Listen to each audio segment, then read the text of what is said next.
Bonsoir, bonsoir, chères téléspectatrices, chers téléspectateurs. Bienvenue dans votre émission Il est écrit.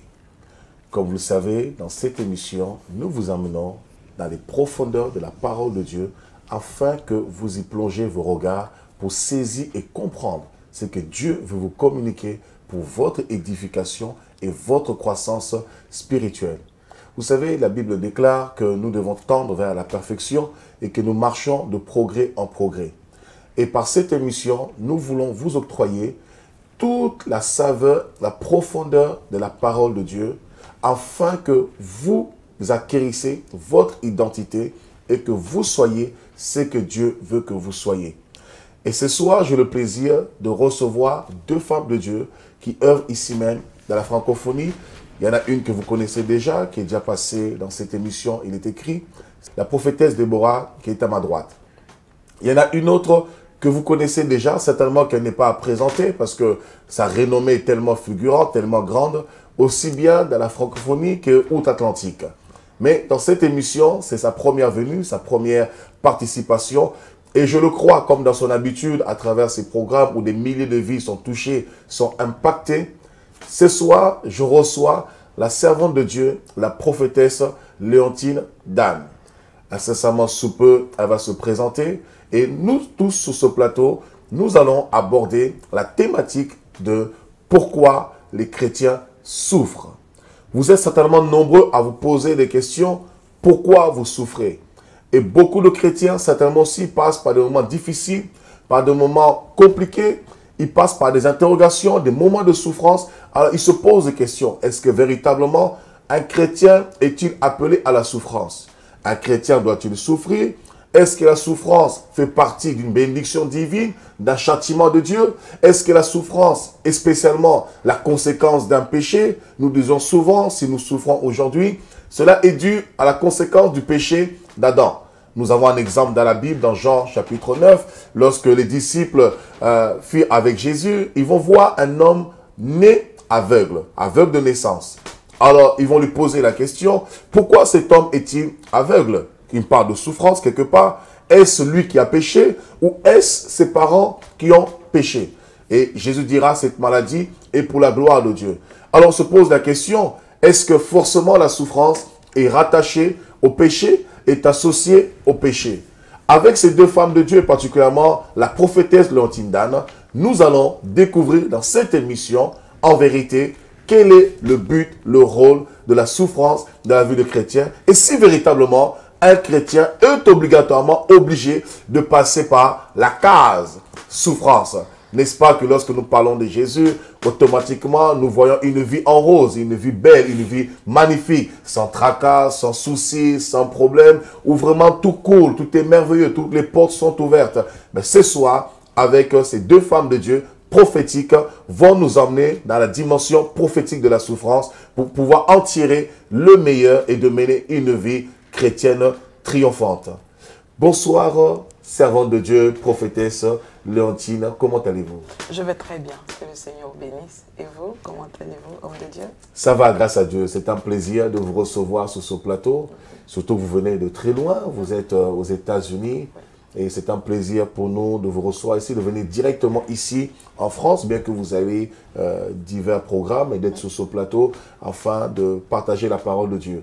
Je le disais en introduction, vous n'êtes plus tellement à présenter, mais dans cette émission, comme c'est une première que nous vous recevons, alors n'hésitez pas, vous avez votre caméra qui est juste en face de vous. Est-ce que vous pourrez vous présenter et aussi préciser clairement que c'est bien vous, que vous êtes bien là, sur ce plateau en chair en os. Ce n'est pas le gallogramme. Tout à fait. Ce n'est pas une image projetée. Donc, je suis Léontine Dan, épouse Yapo, présidente du Turban Royal, qui est un ministère qui travaille au niveau de l'édification de la femme. Et je suis basée aux États-Unis et par la grâce de Dieu, je suis en France dans la préparation d'une conférence à venir. Et Dieu, par sa grâce, m'a permis d'être invitée sur ce plateau pour échanger autour du thème « Pourquoi les chrétiens souffrent ?» Et j'espère et je suis convaincue que Dieu fera du bien à quelqu'un. Amen, que Dieu soit béni. Est-ce que vous pouvez nous dire un petit peu qu'est-ce qu'est Turban Royal? Le turban royal, c'est une vision qui est basée dans le livre d'Ésaïe 62, au verset 3, où la Bible déclare qu'on ne t'appellera plus délaissé, on ne t'appellera plus terre abandonnée, mais tu seras un turban royal dans la paume de ton Dieu, et tu seras une couronne éclatante en ses mains. Wow. Et donc, le turban royal, c'est cette vision-là qui dit à la femme que son passé n'est pas plus fort que son avenir. Alléluia. Et que Dieu est celui-là qui reconstruit. Dieu est celui-là qui n'a pas honte de ce que nous étions hier parce qu'il sait qu'avec lui, nous pourrons bâtir de nouvelles murailles. Amen. Et quand il dit nous serons un turban royal dans ses mains, dans la paume de Dieu, ce qui veut dire que si quelqu'un veut toucher à nos destinées, elle doit pouvoir déjà être bienvenue dans la paume de Dieu et de pouvoir avoir la validation de Dieu. Et là, c'était long parcours. Wow. Et donc, dans le turban royal, nous disons à chaque femme qu'elle peut se lever, il y a un potentiel en elle et que Dieu croit en ce qu'il a mis en chacune des femmes dans le monde. Waouh, quelle belle vision, une vision qui a pour but justement de fortifier les femmes, de relever les femmes. Et je pense que le temps est déjà donné dans l'explication de Turban Royal que votre passé n'est pas meilleur, plus fort ou plus grand que votre avenir, votre destinée. Waouh, waouh, waouh, waouh, ça dit long, le temps est donné, préparez-vous. Je crois que ce soir, il y en a qui vont quitter leur passé. Nous avons beaucoup de chrétiens qui vivent toujours dans le passé. Qui sont toujours en arrière. À chaque fois que vous leur parlez, le temps passe, mais ils sont toujours 10 ans en arrière, 15 ans en arrière. Et je pense que c'est un beau ministère que vous avez de restaurer les femmes blessées, les femmes cassées, les femmes brisées, pour en faire de turbans royal. Waouh, ça c'est merveilleux. Alors, à ma droite ici, j'ai la prophétesse Déborah qui est ici à ma droite. Aussi une femme de Dieu qui travaille dans le ministère Génao à côté de son épouse que vous connaissez déjà et aussi qui travaille comme la prophétesse Léontine Dan dans un ministère des femmes pour les femmes au service des femmes qui s'intitule déjà Femmes et messagères. Femmes et messagères. Est-ce qu'il y a que des femmes qui sont des messagères? Les hommes ne sont-ils pas des messagers? Bien sûr que si. Les hommes sont des messagers. Mais c'est vrai que d'une manière générale, je rejoins aussi vraiment la prophétesse Léontine. La femme, je pense, a perdu son identité. Et dans ces temps de la fin, le Seigneur suscite ici et là des femmes qui ont entendu le son de la voix du Seigneur pour pouvoir aider les femmes à revêtir leur identité originelle, en fait. Et c'est exactement cette mission que j'ai reçue aussi. Alors j'œuvre dans le ministère Génao auprès de mon époux, où à travers les nations, nous apportons la bonne nouvelle de l'Évangile. Et d'une manière un peu plus, on va dire, individuelle, j'organise aussi des rassemblements pour justement donc enseigner. N'hésitez pas, prophétesse Déborah, votre caméra est en face de vous. Merci, pour aider donc nos sœurs à pouvoir, comment dire, ou les femmes. Nos sœurs, nos femmes, les femmes, nos filles, à pouvoir être éveillées, à s'éveiller pour pouvoir revêtir leur identité originelle, comprendre que Dieu a mis effectivement un potentiel en elles, bien sûr, l'homme aussi évidemment, parce que sans les hommes, les femmes ne peuvent pas œuvrer.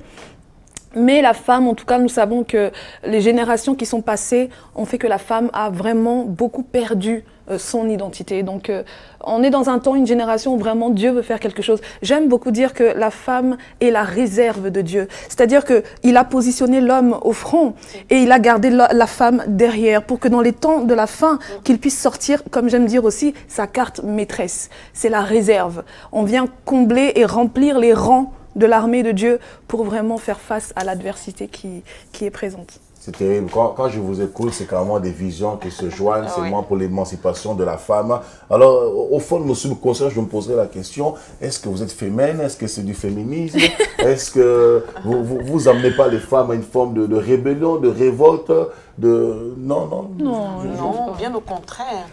Le fardeau que nous avons dans le cœur, c'est de pouvoir dire à la femme que elle a sa place dans le corps de Christ, elle a sa place dans la société et elle a sa place dans l'Église. Parce que la femme a tendance à croire qu'elle est en arrière, que Dieu ne l'a pas assez bénie, alors que Dieu a mis en elle des choses. Parce que si elle peut porter un enfant, c'est qu'elle peut porter une vision. Si elle peut éduquer un enfant, c'est qu'elle peut donner un conseil. Amen. Pas en écrasant les hommes, mais en connaissant sa place et en opérant dans cette place-là pour apporter au corps de Christ. Amen. Et tout à l'heure, je disais, le verset d'Ésaïe dit, on ne t'appellera plus. Parce que l'un des problèmes de la femme, c'est l'étiquette qu'on lui met. C'est le regard de l'autre. Qu'est-ce qu'on dit de moi? Et le Seigneur dit, autant les hommes ont dit des choses, autant les problèmes d'hier ont eu à mettre une étiquette, moi Dieu je vais mettre une nouvelle étiquette et tu verras que dans cette armée là, dans ce rôle-là, tu as, dans ce temps de la fin, tu as un rôle à jouer. Il dit quoi? Le Seigneur dit une parole, les messagers de bonnes nouvelles sont une grande armée. Il n'a pas d'une grande foule, mais d'une grande armée, revêtue d'un uniforme, les mains équipées pour le Seigneur, et au positionnement là où Dieu veut que nous soyons. Mais si c'est pour soulever les casseroles, nous allons les soulever. Waouh, ça c'est merveilleux. Alors faites attention, derrière une femme qui soulève les casseroles, se cache certainement une générale de Dieu, une capitaine de Dieu, je ne sais pas si c'est bien ça. Hein? Amen. Derrière celle qui lève une casserole, se cache certainement une générale. Alors faites attention, au moindre faux pas, elle peut dégainer son arme et ça peut faire des bons dégâts et une grande bénédiction pour certains aussi. En tout cas, que Dieu soit béni. Alors ce soir, la thématique, c'est pourquoi les chrétiens souffrent. Beaucoup se posent des questions, beaucoup se disent, mais en tant que chrétien, on ne peut pas souffrir. Alors ensemble, nous allons essayer de comprendre un peu pourquoi les chrétiens souffrent, femmes de Dieu. Qu'est-ce que vous pouvez nous dire par rapport à la souffrance des chrétiens? Les chrétiens souffrent parce que le chrétien est humain. D'accord. Le chrétien est un homme, le chrétien a de l'affection, le chrétien a des attachements. Donc le chrétien souffre parce que, il est humain. Le chrétien souffre parce qu'il a un ennemi qui ne veut pas qu'il atteigne les objectifs et les goals de Dieu. Et le chrétien souffre parce qu'il a un père qui a sa vie dans le creux de ses mains et qui parfois prend des décisions et qui va aussi l'emmener à être éprouvé et qui va le challenger dans ses choix et dans ses décisions. Et donc, au vu de cela, le chrétien est exposé à la souffrance. Et face à cette souffrance-là, le chrétien doit pouvoir se poser les questions. Quelle est la cause de cette souffrance? Quelle attitude je dois avoir et quelle leçon je dois tirer de ce que je traverse? D'accord, ok. Donc le chrétien souffre parce qu'il est humain. Oui, il souffre parce que, il est humain. Parce que la souffrance, c'est une situation, un état désagréable qui s'impose à nous, que nous traversons. Et donc, le chrétien peut souffrir à cause du malheur. Il est attaché à quelqu'un, il aime une personne et cette personne part. Il est affecté. Ce n'est pas parce que nous sommes chrétiens que nous n'avons pas d'émotions. Ce n'est pas parce que nous sommes chrétiens que nous ne ressentons pas de vide. Et donc, le fait de perdre un être cher ou d'avoir un être cher qui passe par certaines situations peut affecter le chrétien. Il peut souffrir émotionnellement, il peut souffrir affectivement. Le chrétien aussi peut souffrir parce que l'ennemi s'en prend à lui. D'accord. Il peut souffrir parce que l'ennemi a décidé de détruire ce qu'il est en train de bâtir. Et l'ennemi va créer des choses pour pouvoir arrêter ce chrétien. En ce moment, on va parler de persécution. Il sera persécuté sur son lieu de travail, il sera persécuté dans sa famille, il sera persécuté dans son entourage. Une série de circonstances qui vont être créées, non pas posées par Dieu, mais par l'ennemi, afin d'amener le chrétien à se poser des questions. Est-ce qu'il faut que je continue dans ma décision de servir ou de marcher avec le Seigneur? Le chrétien va souffrir parce qu'il est fils de Dieu. Et puisqu'il est fils de Dieu, il veut connaître Dieu et il y a un prix à payer. Parce que la Bible déclare que quand nous sommes en Christ, nous devenons une nouvelle créature. Notre manière de penser change. Notre manière de fonctionner change. Et Dieu nous appelle à la hauteur. Et quand on nous parle de hauteur, il y a séparation avec la vallée. Et cette séparation-là, parfois, elle est coûteuse. Cette séparation, parfois, elle crée des déchirures. C'est pourquoi Christ a dit qu'il est venu pour apporter la séparation. C'est-à-dire cette décision-là... Apporter l'épée et non la paix. Voilà. Donc la vie chrétienne, c'est une vie de souffrance en vérité. Non, pas que c'est une vie de souffrance, c'est une vie de souffrance, mais la vie chrétienne, c'est une vie dans laquelle nous prenons des résolutions qui parfois vont nous demander de nous séparer de certaines choses qui vont nous faire mal. D'accord. Mais face à ce que nous gagnons dans le Seigneur, nous avons la consolation. Ce n'est pas comparable. Voilà. D'accord. Moi, j'aimerais revenir sur le premier point. Donc, nous souffrons parce que nous sommes d'abord humains. Oui. Quand vous avez dit ça, je suis partie directement dans le livre de Genèse. Ça se sous-entend qu'il y a eu donc une perte d'identité quelque part. Au départ, nous n'étions pas humains. Adam et Ève n'étaient pas humains. Mais suite au péché originel, nous avons changé de nature. Et c'est la conséquence quelque part de ce changement-là de nature. Et c'est là qu'est rentrée la souffrance, parce qu'au départ, il n'y avait pas de souffrance. Exactement. Donc, et c'est pourquoi Dieu a dit, si vous mangez ce fruit, vous mourrez. C'est ça. Ils ont mangé le fruit, pourtant le cœur a continué à battre. Le cerveau a continué à fonctionner. Ce n'était pas une mort physique, mais émotionnellement, spirituellement, un détachement allait se faire. Et la première conséquence, c'est faite là. Quand ils ont péché, la Bible dit qu'ils sont allés se cacher. La souffrance. Voilà, ils sont allés se cacher sous un arbre. C'est-à-dire l'homme qui est appelé à dominer se retrouve là en train de squatter l'espace de la tortue, l'espace de l'hérisson déjà. Il y a une souffrance émotionnelle, il y a une souffrance physique. Et se recouvrir de feu n'est pas confortable. La souffrance a commencé et elle va aller plus loin. Quand Dieu pose la question, Adam dit la femme que tu as mis. Donc Ève qui hier avait entendu voici os de mes os, entend la femme. Donc il y a déjà voilà, déjà Ève ressent une blessure, elle ressent une frustration et la souffrance est rentrée. Et c'est de cette mort que le Seigneur parle. Et le chrétien, en venant à Christ, il est né de nouveau, il est une nouvelle créature, mais le fait d'être un humain et d'avoir des attachements et de ne pas contrôler la vie d'une autre personne, ne pas contrôler l'évolution de la vie de ceux qui l'entourent, peut être face à des situations qui vont l'affecter émotionnellement et qui vont être pour lui une certaine souffrance. Est-ce que dans ce cadre-là, pour toutes les personnes qui nous écoutent, vous savez, vulgairement, si je peux me permettre de le dire ainsi, lorsque nous écoutons des prêches, des prédications, nous avons tendance à avoir des prédicateurs qui promettent monts et merveilles, qui promettent la lune aux personnes. Venez à Jésus, vous serez bénis. Venez à Jésus, vous serez prospères. Venez à Jésus, vous serez plus que vainqueurs, vous serez plus que triomphants. Mais rarement sont des messages où on parle de la souffrance.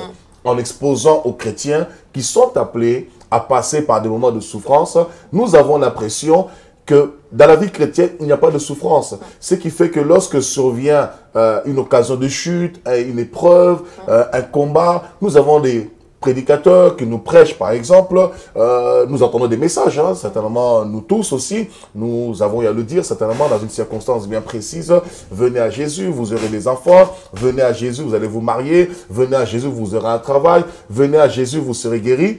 Et malheureusement, lorsque survient une épreuve, une occasion de chute, où la promesse tarde à venir, eh bien, cette situation favorable au niveau de la parole qui a été dite, mais qui est défavorable pour ces personnes parce que le temps paraît tellement long qu'ils ne voient pas les choses changer, finalement devient une occasion de chute, les pousse à abandonner Dieu parce qu'ils se sont mis quelque part l'idée dans leur tête avec Dieu. On se la coule douce, tout est bon, tout est parfait, c'est un monde merveilleux. Et finalement, c'est un peu comme une désillusion.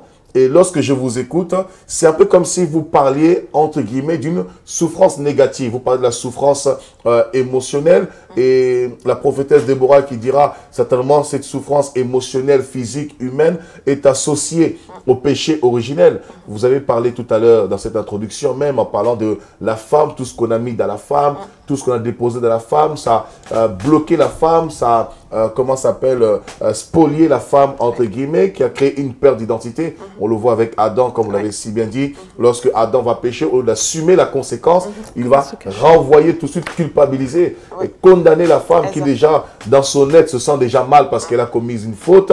Et là, on lui, on lui endosse encore la charge, on la condamne encore bien comme il faut. Donc, ça crée encore une souffrance émotionnelle, un choc parce que elle se rend compte de la bêtise qu'elle a faite parce qu'aujourd'hui, ils sont retrouvés en fait démunis de tout. Ils ont perdu leur identité, ils ont perdu leur pouvoir, leur autorité, leur règne, leur maison, tous les bienfaits que Dieu avait mis à leur disposition. Alors, est-ce qu'on peut parler plus de ce sens-là, de la souffrance négative?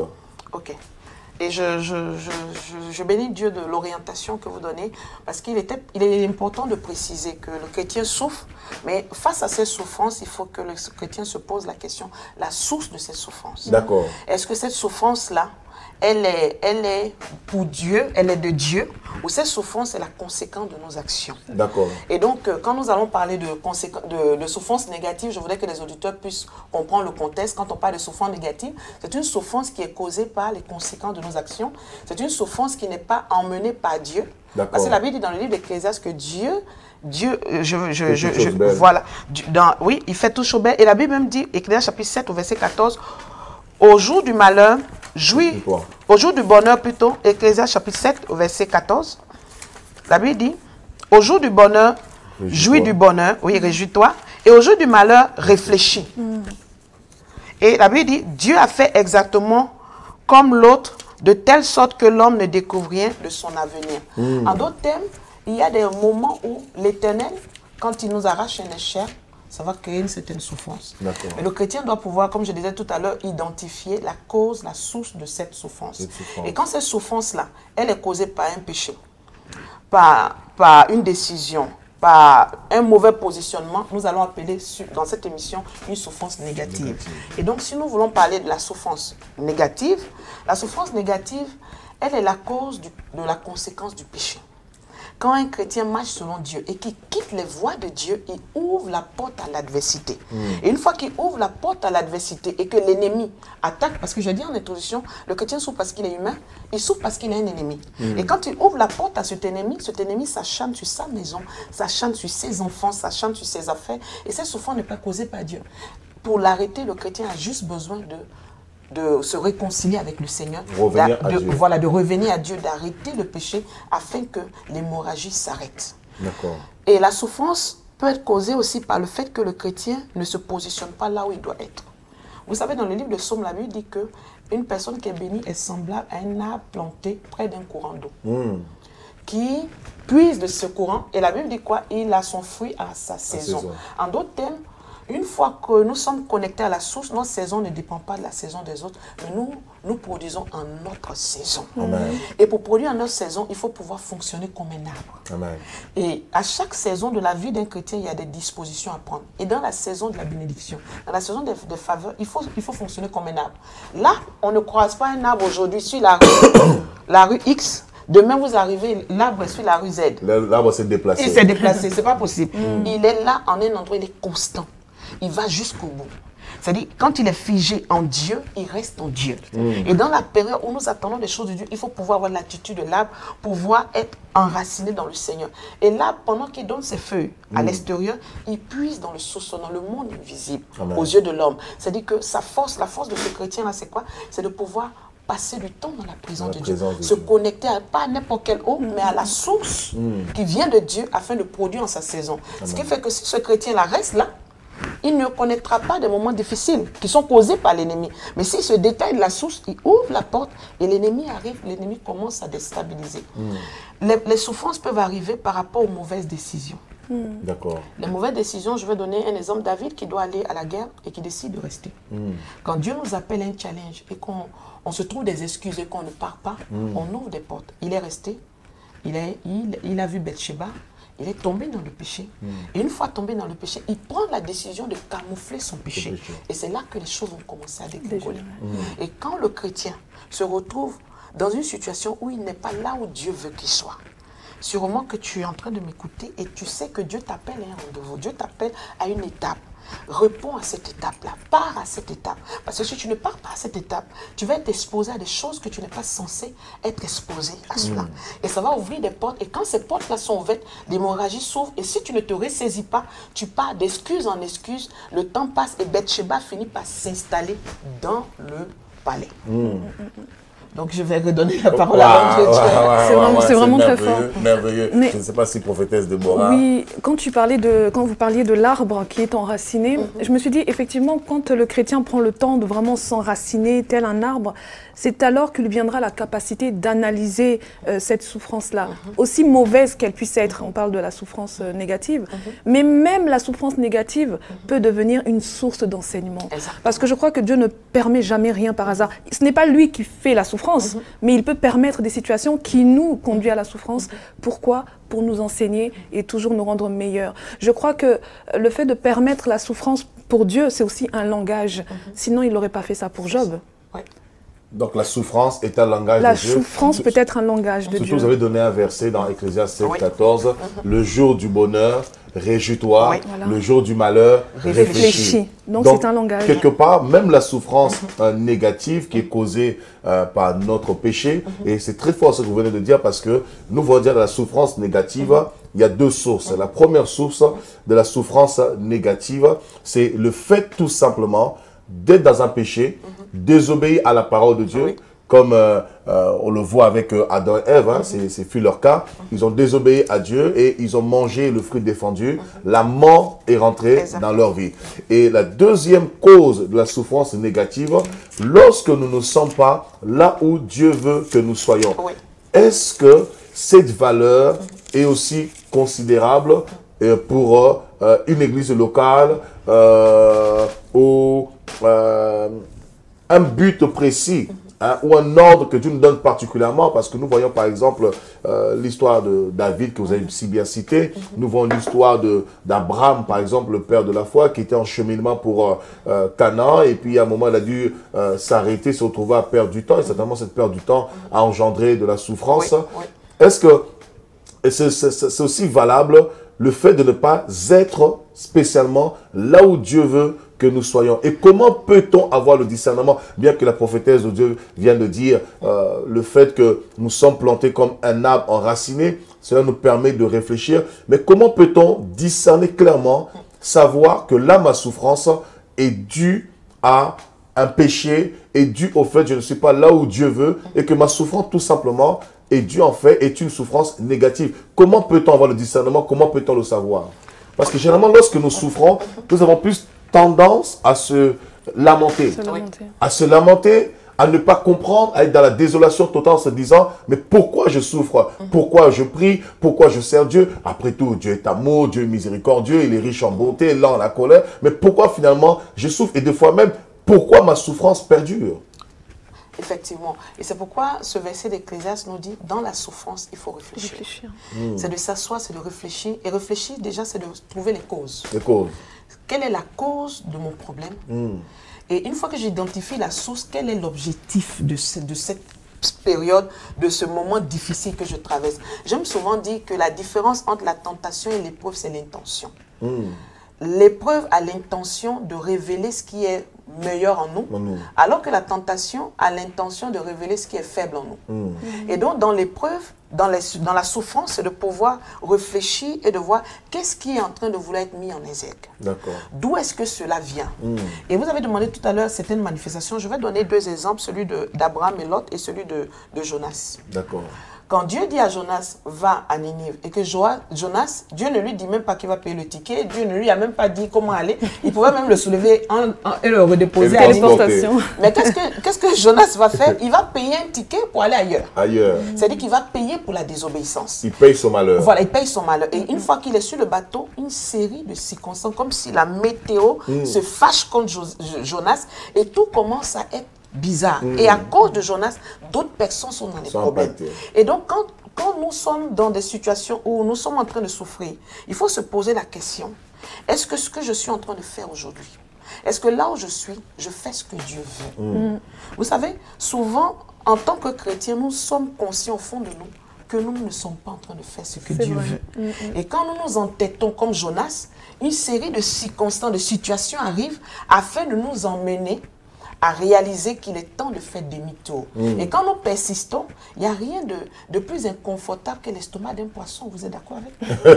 Franchement, il n'y a rien de plus inconfortable. Et donc, il est possible de pouvoir atteindre des résultats plus facilement que de pouvoir passer par l'estomac d'un poisson. Parce qu'on ne ressort pas là-bas avec le maquillage, on ne ressort pas là-bas avec la coiffure, le gel ne ressort pas, l'habit ne ressort pas séché. Et donc, il y a un prix qui est à payer. Et donc, parfois, le chrétien, quand il est dans certaines situations, il doit se poser des questions et faire un bilan personnel. Si ce qu'il vit est la conséquence d'un péché, il faut se repentir. J'ai vu des femmes qui ont souvent dit non, Dieu est en train de m'éprouver dans mon mariage, Dieu est en train de m'éprouver à cause de cette situation. Je sais que c'est une souffrance, mais ça va passer. Alors qu'elle a un caractère difficile. Elle ne respecte pas son mari. Elle insulte son mari devant ses enfants. Les enfants sont devenus rebelles. Ce n'est pas une souffrance qui est causée par Dieu, c'est la conséquence du péché. Quand Dieu te dit d'abandonner le mal et que au dimanche à l'église, tu viens, tu écoutes la parole de Dieu, et le lundi, tu vis dans une relation qui ne glorifie pas Dieu. Et que ton travail est attaqué, tes affaires sont bloquées, tu n'as fait qu'ouvrir la porte, donner le double de la clé de ta maison au diable. Je dis que quand un chrétien s'entête dans un péché, c'est comme s'il partait faire la photocopie de la clé de sa maison et il l'expédie à l'ennemi. Et l'ennemi viendra s'installer dans la maison au début pour squatter et après il loge dans une chambre et après il devient copropriétaire.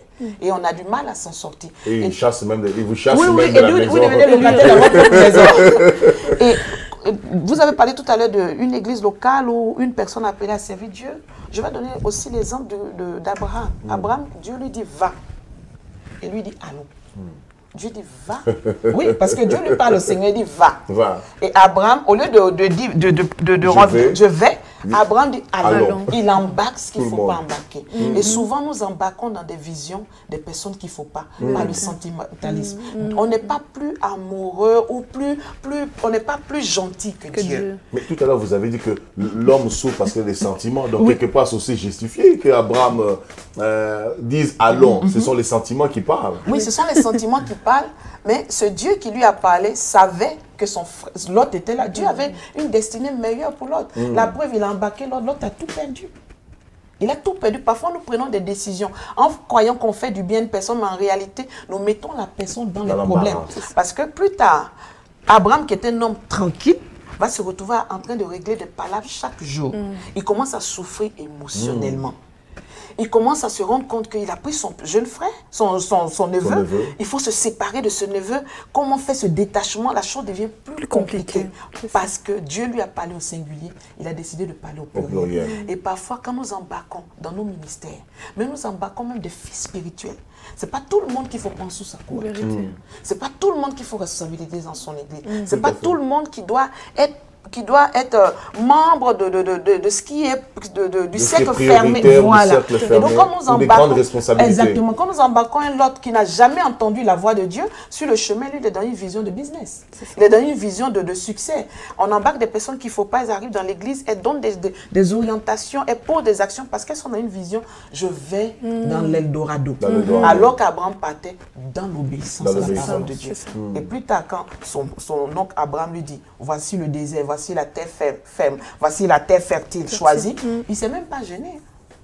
Pendant que son oncle a pensé à lui, pour dire je ne vais pas te laisser dans la galère, allons-y. Mais l'autre, il a pensé à lui. Moi je prends, débrouille-toi avec le désert. Parfois nous embarquons des gens, nous embarquons des gens qui n'ont pas compris qui nous sommes, qui ne savent pas ce que nous sommes et qui, une fois que la situation se présente, sont les premiers à nous laisser au premier. C'est très vrai.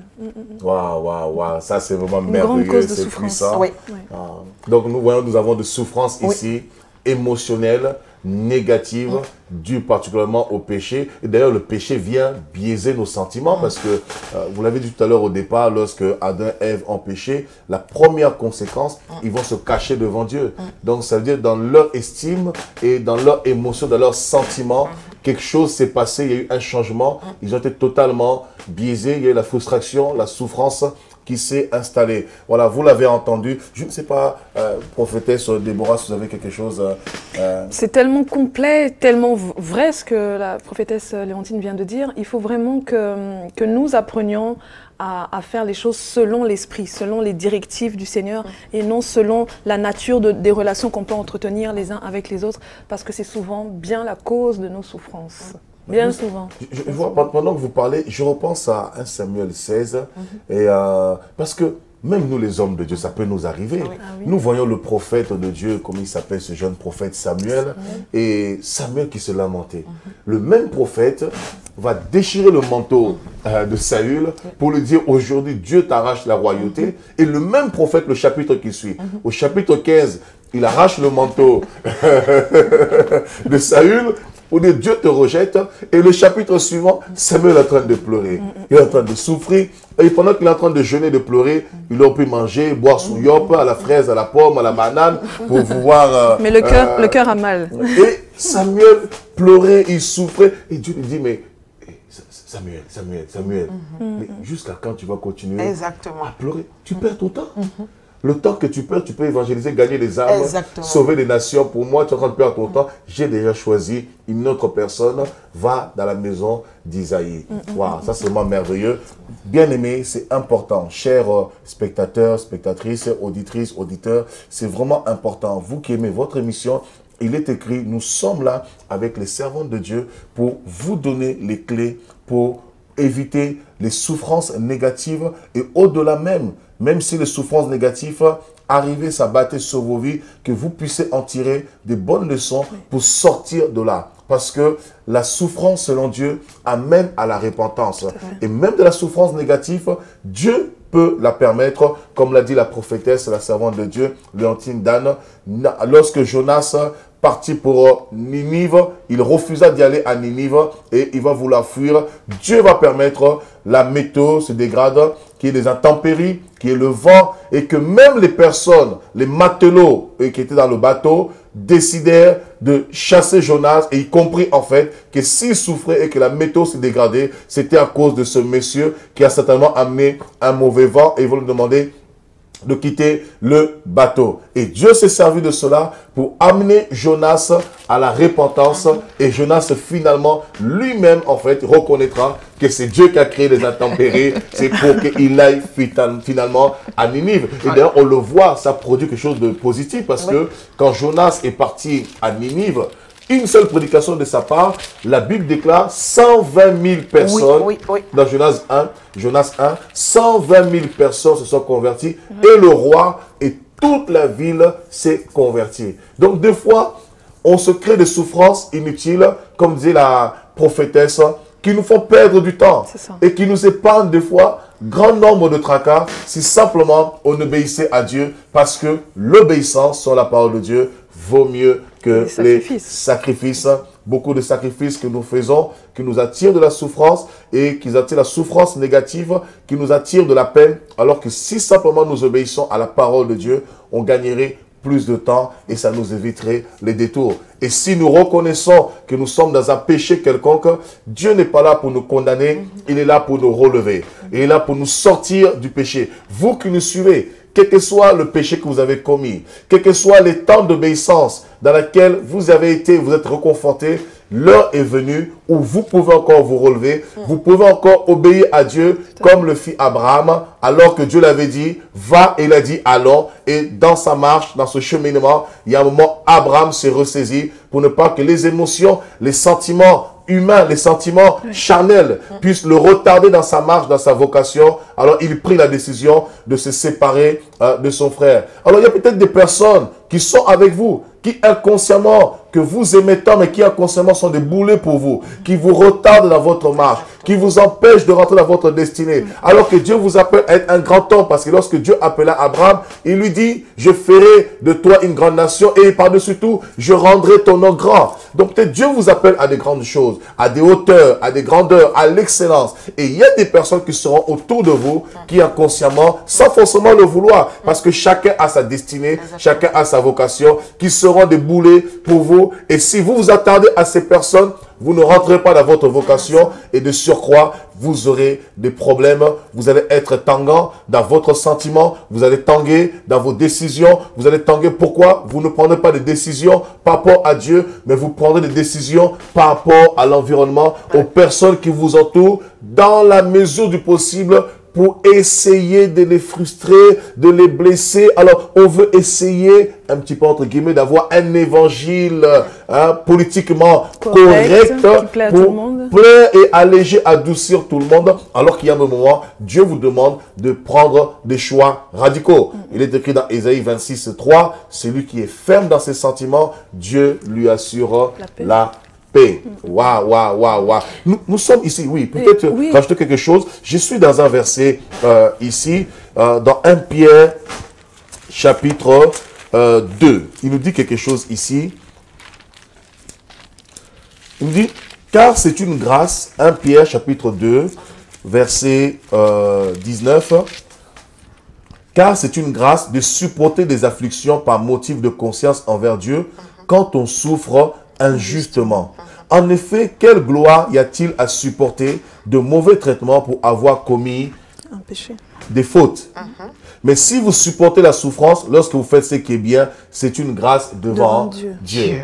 Donc ici, il nous dit au verset 20, en effet, quelle gloire y a-t-il à supporter de mauvais traitements pour avoir commis des fautes? Est-ce que ça joue un peu ce que vous êtes en train de dire, les conséquences? Oui, exactement. Oui. Parce que quand nous avons péché et que nous-mêmes nous avons ouvert la porte et que les problèmes s'installent, il n'y a aucune gloire. Nous ne sommes pas en train de payer un certain prix. Parce que tout à l'heure, nous allons parler de la souffrance positive. Donc, nous ne sommes même pas bénis. Non, nous ne sommes pas bénis. À la limite, nous sommes en train de nous retarder. Nous sommes en train de nous mettre dans les problèmes et mettre en danger notre vie. Quand on prend le cas de Jonas, encore ce même Jonas, quand il sait que c'est à cause de lui que la situation arrive, la Bible dit, il va au fond du navire et il dort. Il dort. C'est-à-dire qu'il essaie d'ignorer, il essaie de faire la politique de l'Autriche, croyant qu'en ignorant le problème, il va se résoudre. Mais la Bible dit que les matelots sont allés tirer même au sort. Et c'est tombé sur Jonas. En d'autres termes, ce n'est pas parce que nous sommes en train d'ignorer une situation, nous sommes en train de donner des excuses à une situation qu'elle va changer si sa cause c'est le péché. Parce que tant que l'hémorragie, la source c'est le péché, la désobéissance à Dieu ou ne pas être dans là où Dieu nous a placés, il n'y a aucune gloire à être dans ces souffrances. Et si tu traverses des choses parce que tu as péché, ne dis pas non, à cause de la vie chrétienne, je paye ce prix-là, à cause de la vie... Non, ce n'est pas à cause de la vie chrétienne. C'est pourquoi la Bible dit dans le malheur réfléchi.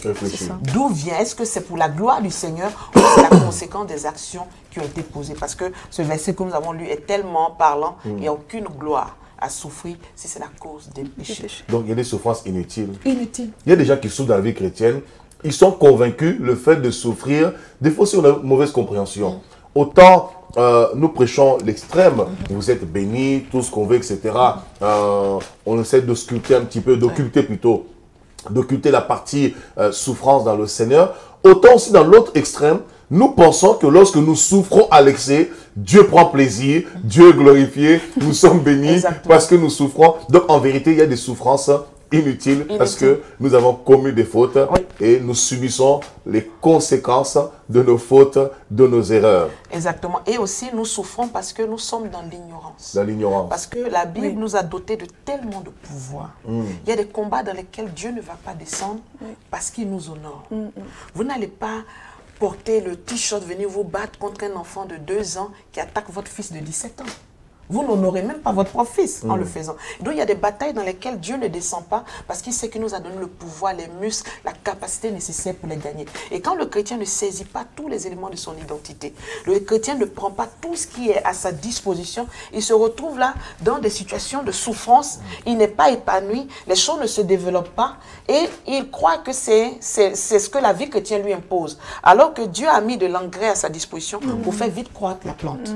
Dieu a mis de l'eau à sa disposition pour faire vite croître la plante. Mais s'il ne puise pas de cette eau, il ne prend pas de l'engrais de l'Esprit de Dieu, l'engrais de la sanctification, de sa connexion avec Dieu, la plante ne grandit pas et il croit que c'est Dieu qui le lui impose. Alors qu'il a juste besoin de sonder la parole, de voir qu'est-ce qui lui est acquis.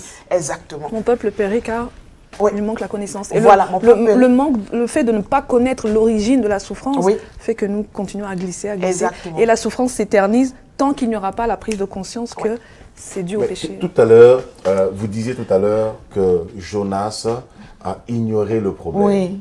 Alors, la question que je me poserai, est-ce que la souffrance, premièrement, elle dure quelques jours, quelques mois, ou elle peut s'éterniser dans le temps? Première question. Et la deuxième question, si Jonas a essayé d'ignorer le problème, c'est qu'il en avait conscience. Alors, comment les gens peuvent ne pas être conscients, être dans l'ignorance par rapport aux fautes qu'ils ont commises et en subissant les conséquences de ces causes? Ok. La Bible dit que nous, le Saint-Esprit rend témoignage à notre esprit que nous sommes enfants de Dieu. D'accord. Nous avons l'Esprit de Dieu à l'intérieur de nous. Et quand un chrétien n'est pas dans les voies de Dieu, il a cette conviction-là. Et il peut décider de réfléchir, de changer de direction ou d'avoir l'attitude de Jonas et d'ignorer parce que il n'a juste pas envie d'aller. Il n'a pas envie d'y aller. Elle n'a pas envie de quitter cet état. Il n'a pas envie de quitter son entourage. Il n'a pas envie de quitter ce péché. Et il décide volontairement d'ignorer. Et en ce moment-là, cela fait perdurer le problème. Et on ne peut pas savoir le timing parce que tout dépendra de l'instant où il aura la prise de décision. Et j'ai parlé aussi de l'ignorance des chrétiens qui souffrent parce qu'ils ignorent ce que la Bible dit à leur sujet. Ils ignorent les bénédictions qui sont à leur disposition. Et ce qui fait que ces chrétiens-là souffrent dans certains domaines de la vie, que ce soit les bénédictions matérielles, les bénédictions émotionnelles. Ces chrétiens-là sont en retard sur leur calendrier parce que ces chrétiens-là ne connaissent pas toutes les bénédictions à leur disposition. Et la deuxième question, c'était comment faire pour que ça stoppe, c'est bien ça? Comment faire, voilà, tout à fait. Comment faire pour que ça stoppe? Et on l'a dit dans Ecclésiaste, c'est de réfléchir, c'est de faire un bilan, une conversation personnelle. Depuis quand cette souffrance a commencé? Quels sont les effets de cette souffrance en moi?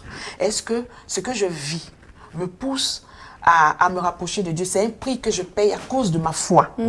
Ou bien c'est des choses que j'ai commencé à négliger, à mépriser, qui ont ouvert des portes et qui sont en train de me cerner, de m'encercler.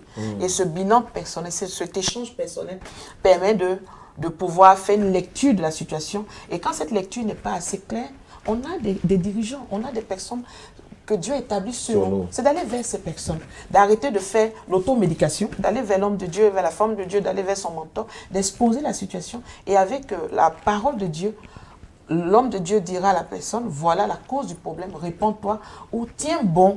Parce que tu es en train de passer par une situation, c'est le prix à payer. Parce que tout à l'heure, nous parlerons de la souffrance positive, qui est le pétrole qui sort et qui a besoin d'être raffiné pour être utilisé dans le véhicule du Seigneur. Amen, amen. Donc, quoi qu'il arrive, l'argument ignorance ne tient pas, puisque même si on n'a pas la connaissance de son identité, mais voyant que la souffrance perdure, on peut faire un examen de conscience pour se dire, comme il est écrit dans le verset d'Ecclésiaste 7, 14, et se mettre à réfléchir pourquoi je souffre. Et en démarrant en fait le mécanisme de la réflexion, c'est alors aussi que l'esprit rendra témoignage à notre esprit et il mettra la conviction en nous. Mais je pense aussi que parfois Dieu aussi peut nous laisser aussi dans cette situation, parce que Pourquoi? qu'est-ce qui empêche Dieu d'arrêter la souffrance tout de suite? Parce que je pense que Dieu attend que le cheminement vienne réellement dans le cœur de De l'homme. nous-mêmes. Tant que, la Bible dit que l'orgueil précède la chute, tant que l'être humain ne prend pas conscience, en tout cas si la souffrance est due au péché, qu'il est lui-même la cause de sa propre souffrance, Dieu va te regarder. Parce qu'il permet toutes choses pour nous instruire. Tant que l'homme ne prend pas conscience de son erreur, de la faute qu'il a commise, la souffrance ne s'arrêtera pas. Donc en vérité, c'est pour amener la personne À une réflexion. à une réflexion et une obéissance totale à Dieu. C'est pour ça que on va poursuivre, mais je disais que la souffrance parfois est un langage de Dieu, parce que Dieu veut t'apprendre quelque chose. Dieu veut que tu réalises que certainement tu es peut-être dans un état d'orgueil que tu ne te rends même pas compte parce que, mais Seigneur, je ne comprends pas, pourquoi ça m'arrive, pourquoi? Mais regarde bien, on a dit, quand le jour du malheur, tu t'assois, tu réfléchis et sois aussi humble, parce que l'humilité précède la gloire. Si tu t'humilies et que tu reconnais, Dieu aussi t'arrêtera cette souffrance-là. La gloire, c'est quoi?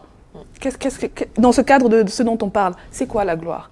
La fin de toute souffrance et la plénitude de la paix de Dieu. Donc il faut savoir être humble et reconnaître que j'ai déclenché cette souffrance-là dans ma vie, mais ce n'est pas ma propre faute, parce que j'ai péché. Est-ce qu'on pouvait dire aussi que Jonas était orgueilleux? C'est une forme d'orgueil quelque part. Le fait de vouloir fuir. Bah oui. Il était orgueilleux, parce qu'il le savait en vérité. Il le savait. Et Dieu lui a dit, et lui il prend la décision. D'autres thèmes, il se dit, Dieu, tu peux dire, mais moi j'ai mon mot à dire. Moi j'ai mon mot à dire. Il n'y a pas plus orgueilleux que ce monsieur. On a beaucoup de Jonas au jour d'aujourd'hui dans nos églises, on a beaucoup.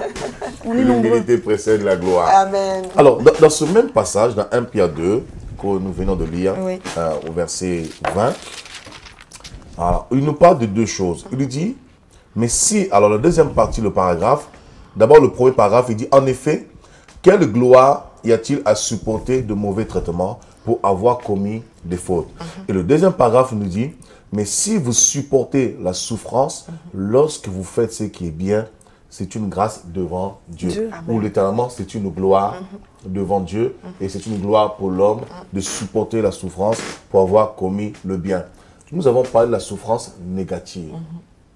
Est-ce que dans ce contexte, nous pouvons parler de la souffrance positive? Parce que ici, l'écrivain, l'apôtre Pierre, c'est comme s'il exhortait les chrétiens à souffrir, mais à souffrir non pour avoir commis de fautes, mais à souffrir en fait parce qu'ils ont commis le bien. Donc, est-ce qu'on peut appeler cela une souffrance positive? Oui. Même en servant Dieu. Oui, c'est une souffrance qui a un but, qui a un goal qui glorifie Dieu. Parce que le chrétien peut souffrir parce qu'il a un Père à qui il veut plaire. Et puisque nous sommes dans la nature pécheresse, et que quand Dieu nous appelle, il va devoir nous nettoyer. Tout à l'heure, je parlais du pétrole qui sort du désert, de sous terre, que personne ne voit, soit de l'eau ou de la terre. Ce pétrole-là, Dieu va le découvrir, le faire sortir, mais il n'est pas utilisable. Il a besoin d'être raffiné. Et dans ce raffinage, c'est toute une série de process. Et donc, quand le Seigneur prend un humain et qu'il commence à le raffiner, à le faire passer par ce process, ça va causer des souffrances émotionnelles. Parce qu'il y a des choses que nous allons abandonner. Il y a des choses que nous aimions faire, mais qui ne conviennent plus à l'état dans lequel Dieu veut nous envoyer. Et donc, il va nous demander de laisser. Il va nous tailler comme un bijou qui va être taillé. Et nous allons sentir ces choses-là passer.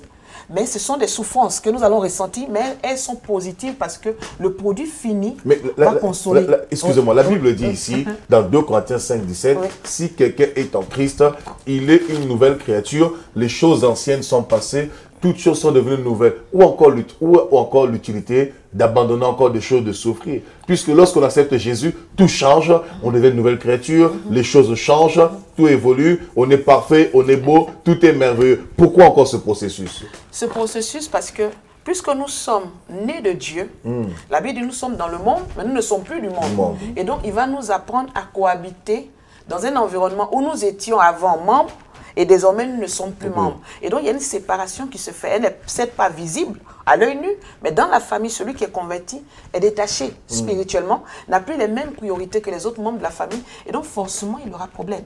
Si cette personne est issue d'une famille qui faisait des adorations, des idolâtries, cette personne est née de Dieu, les choses anciennes sont passées. Donc, l'adoration à ces fétiches est passée dans l'esprit de cette personne. Et donc, quand elle va affirmer sa conviction, ça va déclencher un ouragan de persécution.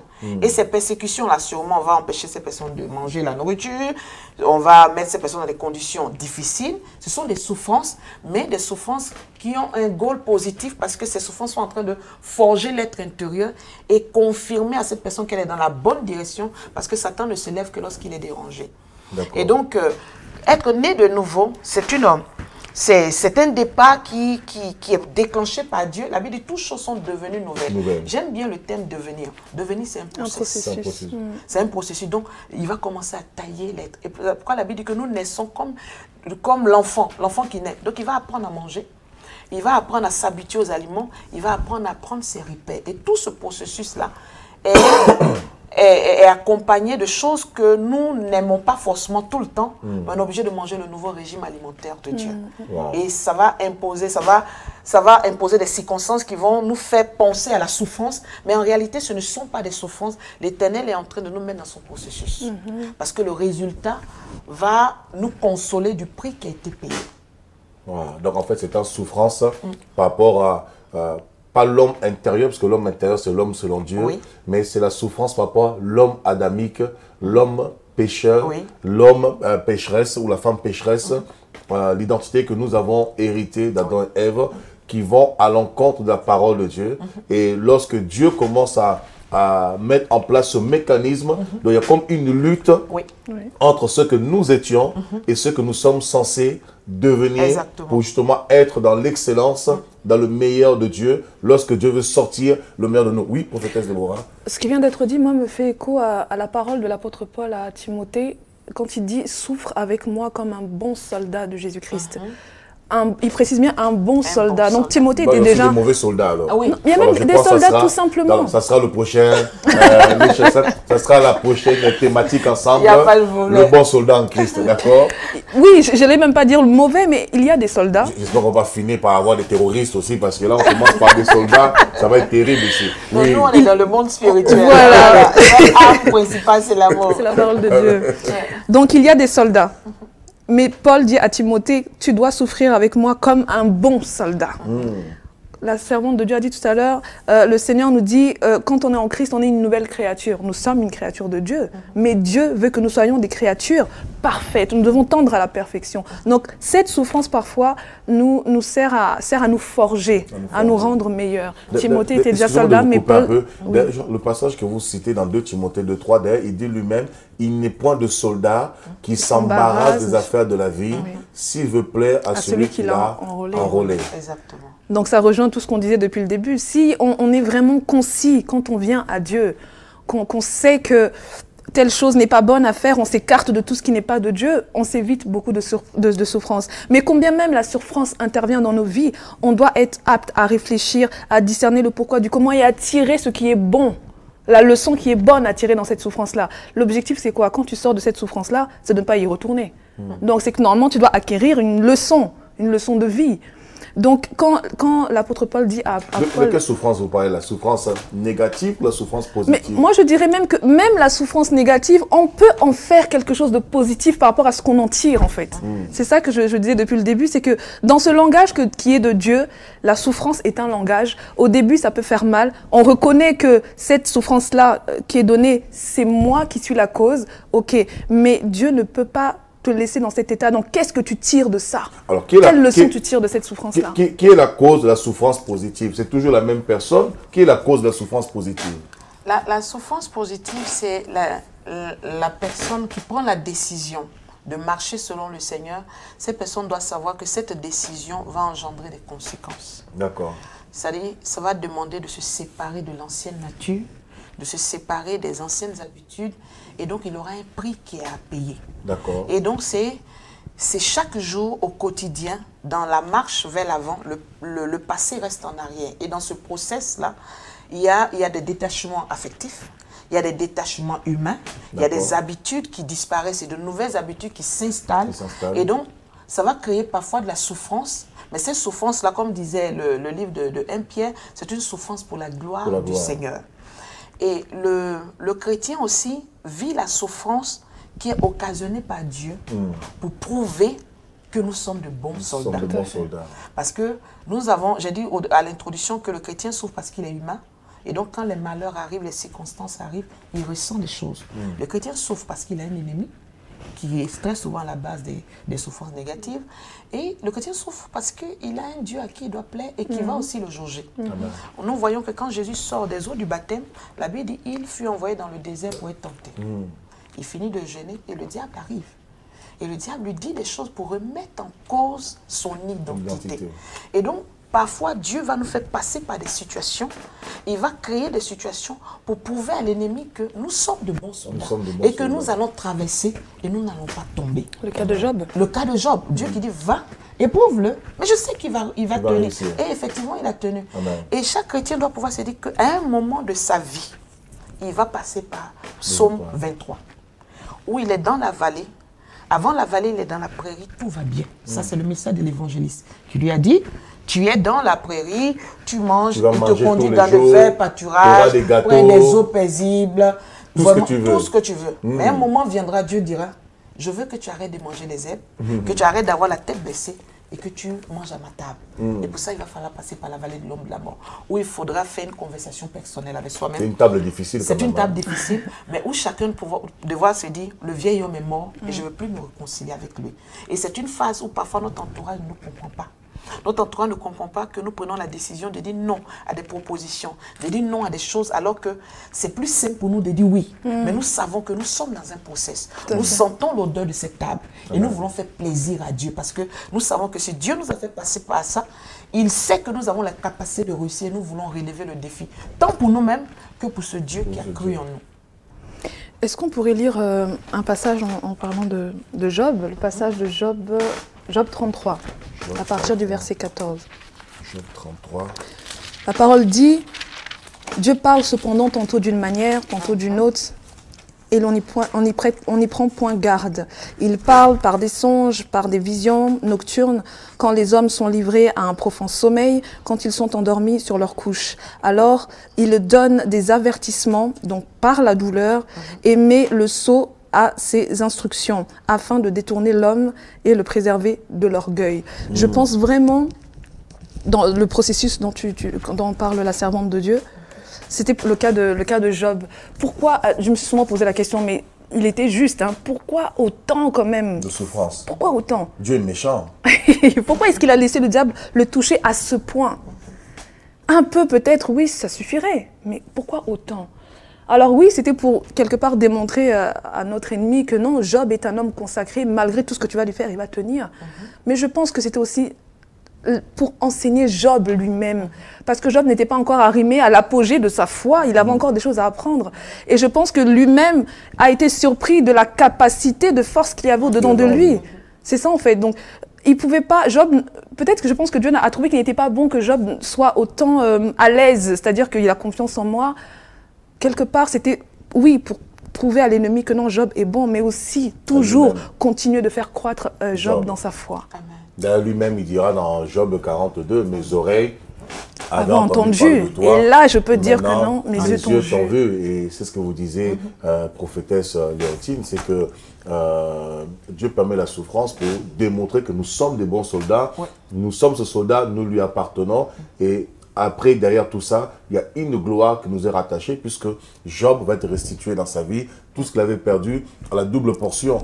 Et effectivement, parce que pour gérer la double portion, il faut aussi avoir un moral d'acier, il faut avoir le caractère, parce que souvent la bénédiction, la Bible dit dans Proverbe, lorsque les richesses s'accroissent, n'y attache pas ton cœur. Et peut-être que Dieu savait aussi que s'il bénissait Job, sans passer par la vallée de Baca, passer par la table du Seigneur, comme vous le disiez tout à l'heure, ce désert un petit peu, qui nous faisait frais, qui nous fait peur, mais qui au final est une très bonne table. Peut-être que Job allait tomber dans l'orgueil. Et pour l'épargner de l'orgueil, il le fait passer par ces épreuves. Lorsque la bénédiction vient, il a la capacité non seulement d'apprécier la bénédiction, mais de ne pas s'y attacher, parce que le plus important pour lui, c'est Dieu. Alors, si cette souffrance vient de Dieu, alors pour toutes les personnes qui nous regardent ici, certainement il y en a aussi qui passent par la souffrance positive, qui vient de Dieu. Alors pourquoi beaucoup de personnes ne supportent pas? Pourquoi beaucoup de personnes baissent les bras? Est-ce que Dieu serait méchant? Tout à l'heure, je l'ai dit un petit peu, pendant que la prophétesse Déborah parlait, seulement, on n'a pas entendu. Alors, est-ce que Dieu est méchant pour faire souffrir les gens à ce point-là? Et cette souffrance vient de Dieu. La Bible dit-elle pas que Dieu ne permettra pas qu'on soit tenté ou éprouvé au-delà de nos forces? Alors, pourquoi beaucoup de gens ne supportent pas? Sachant que Jésus est venu pour nous donner une vie triomphante, abondante, une vie glorieuse, parce qu'il dira, je leur ai donné la gloire que j'avais auprès de toi. Alors pourquoi ces souffrances qui sont censées forger notre caractère, nous bâtir spirituellement, pour à la fois révéler notre identité et comprendre qui est Dieu aux yeux du monde, parce que nous sommes livrés en spectacle, pourquoi finalement cette souffrance devient notre propre malheur? Et je crois que c'est une très bonne question, parce que quand Dieu fait venir ces souffrances-là, que nous appelons aujourd'hui la souffrance positive, qui est aussi l'épreuve. Je disais tout à l'heure que l'épreuve, la différence entre l'épreuve et la tentation, c'est que l'épreuve vient pour révéler le meilleur qui est en nous. Et donc, quand Dieu envoie ces situations, en fait, il veut nous emmener à voir le meilleur qui est en nous. Le meilleur qui est en nous. Nous emmener à voir jusqu'où nous sommes capables d'aller avec lui. Et donc, quand ces moments difficiles arrivent, quand un chrétien passe par des situations difficiles et qu'il sait que ce n'est pas parce qu'il a péché, mais parce qu'il est avec le Seigneur, que c'est le prix à payer de sa foi, ce chrétien doit tenir ferme. Et le fait de se sentir découragé n'est pas mauvais, mais c'est de ne pas abandonner. C'est pourquoi David dit, quand je marche dans la vallée de l'ombre de la mort, il n'a pas dit quand je cours. C'est une vallée qui est difficile, mais il n'a pas dit quand je rampe ou quand je m'assois. C'est une vallée, il ne faut pas abandonner. C'est un cheminement. Voilà, il faut rester debout et continuer d'avancer. Et c'est pourquoi je veux dire à nos auditeurs, si tu passes par une situation, et que cette situation-là, tu sais que ce n'est pas parce que tu as péché, mais c'est depuis que tu es en train de grandir avec Dieu. Les choses se compliquent à cause de ta décision de marcher avec le Seigneur. Tiens bon et va jusqu'au bout. Parce que dès l'instant où tu as posé le pas là-dedans, Dieu dresse déjà la table parce qu'il croit en toi. Amen. Et il sait que tu y arriveras. Et il sait que tu en as les capacités. Et il faut pas laisser tout tomber. Il ne faut pas se dire non, Dieu ne m'aime pas. Pourquoi? Toutes les voitures que nous voyons en circulation, le jour où elles ont été validées, le dernier test, on les emmène à heurter un obstacle pour voir la résistance. Et quand ça heurte et qu'on se rend compte que la vie à l'intérieur est sauvegardée, on dit ça c'est bon. Des chocs sont nécessaires pour prouver que le produit est bon. Et si aujourd'hui tu subis un choc, ce n'est pas parce que ton freinage est mauvais, ce n'est pas parce que tu es mal fait, ce n'est pas parce que tu as péché, mais tu sais que tu es dans les voies de Dieu. Tiens bon, Dieu est prêt à te mettre sur le marché parce qu'il sait que tu es un bon produit. Waouh. Vous êtes des très bons produits pour Dieu. Et si Dieu vous met sur le marché qui est le monde, le marché du monde, c'est parce qu'il vous fait confiance, il compte sur vous. Nous arrivons à la fin de cette émission, nous sommes en train de chuter pour les quelques minutes qui nous restent. Est-ce que vous pourrez nous dire, prophétesse Léontine, comment faire pour supporter cette épreuve qui vient de Dieu, qui n'est pas bien sûr une tentation? Nous avons compris que la tentation peut aussi venir comme Jésus qui fut rempli du Saint-Esprit et emmené dans le désert pour être tenté. Mais toutefois, ce n'est pas Dieu qui l'a tenté, puisque Jacques nous dit que Dieu ne tente personne. Il n'y a pas de mal en lui, c'est le diable qui nous tente. Mais Dieu nous éprouve, comme vous l'avez si bien dit, pour sortir la raffinerie qui est en nous, le sens raffiné qui est en nous, le bon côté, l'or qui est en nous, pur, le diamant qui est en nous, pour que nous ayons de la valeur aux yeux du monde. Parce que pour lui, nous avons déjà de la valeur. Mais aux yeux du monde, nous n'avons pas de la valeur. Alors pour démontrer au monde que nous sommes de lui, que nous avons de la valeur, alors il fait sortir ce diamant raffiné en nous pour que le monde voit pas seulement le côté brut, mais qu'il voit le côté raffiné qu'ils apprécient. Alors, celui qui est appelé à servir Dieu, celui que Dieu veut bénir, Dieu veut élever, et qui fait passer par la vallée de la mort, qui fait passer par ce cheminement, qu'est-ce qu'il peut faire pour ne pas passer à côté de sa vocation. Dans Hébreux 10, 39, on nous dit, nous ne sommes pas de ceux qui se retirent pour se perdre, mais nous sommes de ceux qui ont la foi pour sauver leur âme. Quel conseil pourriez-vous donner à toutes les personnes qui nous regardent à cet instant pour tenir lorsque Dieu nous éprouve pour notre élévation, pour ne pas qu'ils se privent eux-mêmes du prix de la vocation céleste, de la grâce et de la gloire que Dieu veut déposer dans la vie de chacun? Ce que je peux dire, c'est que Dieu ne se contredit pas. Dieu ne peut pas nous parler d'amour. Dieu ne peut pas nous dire qu'il nous envoie à une destination et puis nous abandonner en chemin. Dieu ne se contredit pas. Et donc, quelles que soient les situations que nous traversons, si ces situations ne sont pas la cause d'un péché, il faut s'accrocher. Il faut tenir ferme et se dire que Dieu nous emmène quelque part. Et quand nous arrivons, il y a toujours de la récompense. Et pour ceux qui sont appelés à servir Dieu comme tous, nous devons savoir que les pierres ne se taillent pas dans la vallée. Il y a des auras que Dieu ne donne pas dans la vallée. Il descend dans la vallée, dans la tente de Moïse et lui dit, monte, j'ai des choses à te dire. Et donc, quand Moïse décide de monter, il va laisser sa femme, il va laisser ses enfants, son compte Facebook, il ne pourra pas faire des posts là-dessus, son Twitter, il ne pourra pas tweeter. Et donc, il y a beaucoup de choses qu'il est obligé de laisser. C'est un prix à payer et il est dans cette solitude-là. Et je veux parler à tous ceux qui, parfois, à cause de Jésus, à cause du ministère, à cause de la foi chrétienne, traversent des moments de solitude. On a l'impression que tout le monde est parti, il n'y a plus personne. Et ils se sentent seuls. Je veux dire à ces personnes que cette solitude-là peut ressembler à une souffrance. Mais cette souffrance-là, le Seigneur est en train de travailler. Le Seigneur est en train de faire. Et la Bible dit, il enverra des personnes qui viendront non pas pour profiter, mais qui viendront pour reconnaître le travail fini de Dieu. Amen. Et pour reconnaître ce que Dieu a mis en nous. Amen. Et pour consoler ces moments difficiles.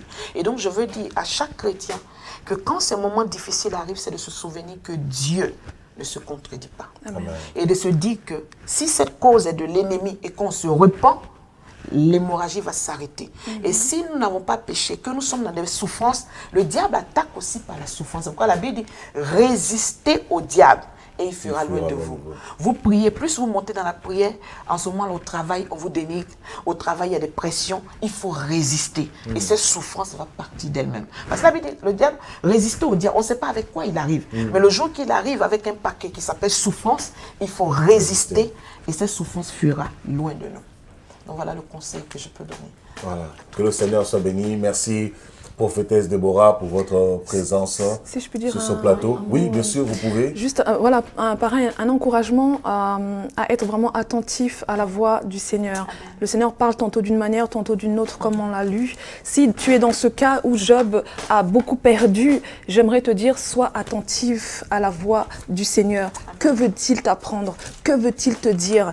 Et je sais que lorsqu'une souffrance est permise par Dieu pour nous enseigner. Après cela, il vient un temps aussi de glorification, un temps où le Seigneur te relève et te rend toutes les années que les sauterelles t'auront volé. Vous savez, quand une femme est enceinte, on est heureuse d'avoir cet enfant dans notre sein, mais on sait qu'il y a un jour fatidique là qui va arriver où ça va être terrible pour nous. Mais sans passer par ce jour-là, on ne pourra pas voir la bénédiction. Nous sommes obligés de passer par ce temps de souffrance. Le Seigneur aussi dira aux apôtres qu'il ne, il nous enverra son esprit, pas tout de suite, tant qu'il n'a pas encore été glorifié. Je n'ai plus la référence en tête, mais quand on parle de glorifier là, c'est quoi? C'est le fait qu'il ne soit pas encore passé par ce temps de souffrance à Golgotha. Dès lors qu'il n'a pas passé ce temps-là, le Saint-Esprit ne pouvait pas venir. C'est comme la femme. Dès lors qu'on n'a pas souffert des douleurs de l'enfantement, on ne peut pas avoir notre enfant. Donc, qu'est-ce que le Seigneur veut t'apprendre à travers cette souffrance-là? Tu dois passer par là, c'est vrai, mais sache que le lendemain sera meilleur. Amen. Amen. Voilà, soyez grandement bénis sur ces belles paroles. Merci beaucoup, prophétesse Déborah, pour votre présence dans cette émission. Amen. Merci aussi, prophétesse Léontine Dan, d'avoir fait ce trajet des États-Unis jusqu'ici. D'ailleurs, vous avez un programme le 16 novembre. Est-ce que vous pouvez nous dire un petit mot pour toutes les personnes qui suivent cette émission en direct par rapport au programme du 16 novembre? au palais des congrès de Montreuil. Waouh, waouh, waouh, c'est merveilleux de voir une femme de Dieu. Il y aura beaucoup de servantes de Dieu, des serviteurs de Dieu. Bon, j'espère, je sais que vous n'êtes pas des femelles, j'espère que c'est ouvert aux hommes. Ouvert aux hommes. Sans problème. Alors, qu'est-ce que vous pouvez en dire pour toutes les personnes qui nous regardent? Venez à ce programme, c'est une femme bénie, une femme d'onction, une femme de feu, une femme de puissance. Alors, vous, premièrement, les femmes, lorsqu'il y a un tel programme et qu'une messagère de la bonne nouvelle proclame la parole de Dieu, c'est à toutes les messagères de se lever et de prendre part, que ce lieu soit saturé par la présence de Dieu, que ce lieu tremble et déborde même jusqu'à l'extérieur. Alors venez, venez, c'est gratuit, nous qui aimons tant la gratuité, alors profitez-en sur l'occasion. Vous n'avez pas d'excuse pour dire, ah non, mais c'est une femme de Dieu que j'aime beaucoup, mais il faut payer encore 20 euros, il faut payer encore 15 euros, c'est 3 sandwichs grecs. Mais des fois, on peut aussi s'en passer pour être béni, parce que ce que vous recevrez d'elle sera au-delà même de ce que vous pourrez dépenser. Alléluia. Et c'est gratuit, profitez-en. Je veux le laisser en parler elle-même, qui connaît le programme mieux que moi-même, ce programme qui aura lieu le 16 novembre, Femme de Dieu. Amen. Je crois que l'homme de Dieu a tout dit. Il n'y a plus rien à ajouter. C'est le 16 novembre au Palais des Congrès de Montreuil. Et c'était un rendez-vous fort et les femmes, les hommes sont invités parce que vous savez, dans chaque homme, il y a une femme. Hein. Nous sommes sortis de vous et on ne peut pas nous dissocier. On est de la même source et le thème c'est « Je réveillerai l'aurore ». C'est pas « quelqu'un réveillera l'aurore pour moi ». C'est pas mon parent, mais je réveillerai l'aurore parce que je sais que j'ai en moi la capacité. Et trop, c'est trop, je parlerai à l'aurore. Je dirai à l'aurore le désir de mon cœur. Et donc, ce rendez-vous-là, c'est tous ceux qui croient que le jeu est encore vivant. Tous ceux qui croient qu'elles ont leur mot à dire pour leur destinée. Tous ceux qui savent que trop, c'est trop, ça doit s'arrêter. Tous ceux qui savent que Dieu les a repérés et le temps de dire, je réponds à cet appel. Et donc, tous celles qui croient qu'elles peuvent encore dire, elles sont conviées à ce rendez-vous. Je réveillerai l'aurore. C'est le temps d'impacter. C'est le temps où Dieu nous attend. C'est le temps où le monde est en train de dire qu'il est plus fort que Jésus qui est mort à la croix. Il est temps où ce monde est en train de dire que la femme a été tellement brimée par des choses, par la perversité, qu'il n'y a plus d'espoir. Mais Dieu a cru en nous. Amen. Et Dieu a mis sa grâce en nous. Et la Bible dit, celui qui est en nous est plus grand que celui qui est dans le monde. Amen. Et si je vis, ce n'est plus moi qui vis. Si je vis, ce n'est plus l'alcoolique qui vit. Si je vis, ce n'est plus la femme battue qui vit. Si je vis, ce n'est plus la femme brimée qui vit. Mais c'est Christ glorieux qui vit en moi. Ce Christ qui est élevé et dont la mission était un succès, qui a dit tout est accompli. Et tu es appelé au succès. Rendez-vous le 16 novembre et je crois que nous allons passer un temps extraordinaire avec le Seigneur. Je ne serai pas seule, il y aura la servante de Dieu, Hélène Ngoy, qui est du Canada. Il aura plusieurs chants, ce sera un moment fort avec l'Esprit de Dieu. Cale ton calendrier pour le samedi 16 novembre de 14h à 18h. Voilà, c'est dit, le message est passé. Calez votre calendrier, bloquez votre calendrier. Vous n'avez plus d'excuses. Vous avez 3 semaines devant vous pour vraiment vous y atteler, préparer ce programme. Laissez ce que vous avez à faire. Vous savez, ce n'est pas tout le temps. Et là, aux États-Unis, vous êtes en France. Je sais certainement que vous avez des programmes aussi dans vos églises. Mais exceptionnellement, laissez les programmes de vos églises. Vous retrouverez le programme de vos églises tous les jours, tout le temps. Mais exceptionnellement, laissez les programmes de vos églises. Venez à ce programme international le samedi 16 novembre de 14h à 18h où vous serez grandement bénis et le Seigneur sera à l'œuvre. C'est une femme de Dieu utilisée par Dieu dans cette génération. C'est une messagère de la bonne nouvelle. Femme répondant à l'appel. Hommes, répondez à l'appel, vous serez grandement bénis, d'autant plus qu'à ce programme, il y aura aussi d'autres serviteurs, servants de Dieu qui seront là, qui vous communiqueront la grâce de Dieu. Voilà, soyez grandement bénis, fortifiez-vous, accrochez-vous au Seigneur. Quelle que soit la souffrance qui se présente à vous, qu'elle soit négative ou qu'elle soit positive, dans toutes ces souffrances, il y a toujours quelque chose à en tirer. Et dans tout ce qui nous arrive, Dieu le permet parce que rien n'arrive sans que l'Éternel Dieu soit au courant. Même quand le malheur s'abat sur vous, Dieu se sert du malheur pour vous emmener à la repentance, pour vous tirer vers le haut. Et lorsque aussi la souffrance elle est positive, Dieu s'en sert aussi pour sortir le meilleur de Dieu en vous. Peut-être que la souffrance négative peut nous emmener à l'humilité, à l'obéissance totale à Dieu et la souffrance positive à prendre part à notre identité et ressortir le meilleur qui est en nous. Mais dans toutes ces choses, la Bible déclare, nous sommes plus que vainqueurs et que toute chose concourt au bien de ceux qui aiment Dieu. Si vous aimez Dieu, quelle que soit la souffrance par laquelle vous passerez, vous ne prendrez pas votre temps pour vous lamenter, fustiger ou condamner Dieu, mais vous vous servirez de la souffrance pour en tirer quelque chose de positif. Votre souffrance ne durera pas toujours parce que Dieu fait chaque chose belle en son temps. S'il y a un temps pour la souffrance, il sait pourquoi vous passez par la souffrance, mais après la souffrance viendra de temps de paix, de temps de glorification, de temps de joie. Et chaque personne dans sa vie a un temps favorable. Chaque personne dans sa vie a une saison à laquelle Dieu l'a destinée pour exceller. Votre temps n'est pas le temps de votre famille, n'est pas le temps de votre voisin, c'est votre temps. Alors heureux l'homme qui attend qui souffre patiemment et qui attend la bénédiction dans la patience, dans la souffrance, parce que après ces événements, le Seigneur se lèvera dans vos vies. Surtout ne baissez pas les bras, accrochez-vous. Hébreux 12, 1 nous dit, et le regard fixé sur Jésus-Christ.